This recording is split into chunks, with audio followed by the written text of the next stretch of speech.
Hello friends, welcome to our channel SR Apoorva vlog. ಸ್ನೇಹಿತರೆ, ನಮ್ಮ ಪುರಾತನ ಗಾದೆ ಮಾತುಗಳು ಜೀವನಕ್ಕೆ ದೊಡ್ಡ ಪಾಠಗಳನ್ನು ಕಲಿಸುತ್ತವೆ. ಇಂದಿನ ಈ ವಿಡಿಯೋದಲ್ಲಿ 3 ಶ್ರೇಷ್ಠ ಗಾದೆ ಮಾತುಗಳ ಅರ್ಥವನ್ನು ತಿಳಿಯೋಣ. ಯಾರೆಲ್ಲ ನನ್ನ ಚಾನಲ್ಗೆ ಸಬ್ಸ್ಕ್ರೈಬ್ ಆಗಿಲ್ವೋ ಪ್ಲೀಸ್ ಸಬ್ಸ್ಕ್ರೈಬ್ ಆಗಿ. ಕುಳಿತು ಉಣ್ಣುವವನಿಗೆ ಕುಡಿಕೆ ಹೊನ್ನು ಸಾಲದು, ಕೈ ಕೆಸರಾದರೆ ಬಾಯಿ ಮೊಸರು, ದುಡಿಮೆಯೇ ದುಡ್ಡಿನ ತಾಯಿ. ಈ ಕನ್ನಡ ಗಾದೆಗಳು ದುಡಿಮೆ ಮತ್ತು ಅದರ ಮಹತ್ವವನ್ನು ತಿಳಿಸುವ ಸುಂದರವಾದ ಉದಾಹರಣೆಗಳಾಗಿವೆ. ಇವುಗಳ ಅರ್ಥ ಹೇಗಿದೆ ಅಂತ ನೋಡಿ ಮುಂದೆ. ಕುಳಿತು ಉಣ್ಣುವವನಿಗೆ ಕುಡಿಕೆ ಹೊನ್ನು ಸಾಲದು. ದುಡಿಮೆ ಇಲ್ಲದೆ ಕೇವಲ ಇತರರ ಮೇಲೆ ಅವಲಂಬಿತನಾಗಿರುವ ವ್ಯಕ್ತಿಗೆ ಯಾವುದೂ ಕೂಡ ಸಾಕಾಗದು. ದುಡಿಮೆ ಇಲ್ಲದವನಿಗೆ ಸಂಪತ್ತು ಇದ್ದರೂ ಅದು ಕೂಡ ಸಾಲದು.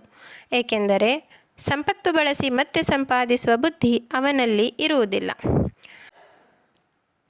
ಕೈ ಕೆಸರಾದರೆ ಬಾಯಿ ಮೊಸರು.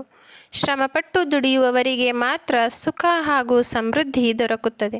ಕೃಷಿಕನ ಕೈ ಮಣ್ಣಿನಿಂದ ಕೆಸರಾದರೆ ಅವನಿಗೆ ಆಹಾರ ದೊರೆಯುತ್ತದೆ ಎಂಬ ತಾತ್ಪರ್ಯ ಈ ಗಾದೆ ಮಾತಿನಲ್ಲಿ ನೋಡಬಹುದು. ದುಡಿಮೆಯೇ ದುಡ್ಡಿನ ತಾಯಿ. ಹಣ ಸಂಪಾದಿಸಲು ಕೇವಲ ಇಚ್ಛೆ ಇದ್ದರೆ ಸಾಲದು. ಅದಕ್ಕಾಗಿ ಶ್ರಮ ಮುಖ್ಯ. ಕಠಿಣ ಪರಿಶ್ರಮವಿಲ್ಲದೆ ಸಂಪತ್ತನ್ನು ಗಳಿಸಲು ಸಾಧ್ಯವಿಲ್ಲ ಎಂಬುದು ಈ ಗಾದೆ ಮಾತು ತಿಳಿಸುವುದು. ಇವು ಒಂದು ಜನಪ್ರಿಯ ಗಾದೆ ಮಾತುಗಳಾಗಿದ್ದು, ದುಡಿಮೆ ಅಥವಾ ದೈಹಿಕ ಶ್ರಮ ಹಾಗೂ ಅದರ ಮಹತ್ವ ಏನು ಎಂಬುದನ್ನು ತಿಳಿಸುತ್ತವೆ. 12ನೇಯ ಶತಮಾನದಲ್ಲೇ ಶಿವಶರಣರು ಕಾಯಕವೇ ಕೈಲಾಸ ಎಂದು ದುಡಿಮೆಯ ಮಹತ್ವವನ್ನು ಸಾರಿದರು. ಕಾಯಕ ಎಂದರೆ ಪ್ರತಿಯೊಬ್ಬ ವ್ಯಕ್ತಿಯೂ ಏನಾದರೊಂದು ದೈಹಿಕ ಶ್ರಮದ ಮೂಲಕ ಸಂಪಾದನೆ ಮಾಡಿ ಜೀವನ ನಡೆಸಬೇಕು ಎಂದು ತಿಳಿಸಿಕೊಟ್ಟರು. ಸೋಮಾರಿಯಾಗಿ ಕಾಲ ಕಳೆಯದೆ ಕಷ್ಟಪಟ್ಟು ದುಡಿದು ಬದುಕುವುದರಿಂದ ಹಣ ಸಂಪಾದನೆ ಸಾಧ್ಯ. ಕೂತು ಉಣ್ಣುವವನಿಗೆ ಕುಡಿಕೆ ಹೊನ್ನು ಸಾಲದು ಎಂಬಂತೆ ಇರುವ ಆಸ್ತಿ ಕರಗಿದ ಮೇಲೆ ಕಷ್ಟಪಡಬೇಕಾಗುತ್ತದೆ. ಆದ್ದರಿಂದ ಕಷ್ಟಪಟ್ಟರೆ ಸುಖವಿದೆ ಎಂಬುದು ಈ ಗಾದೆಯ ಆಶಯವಾಗಿದೆ.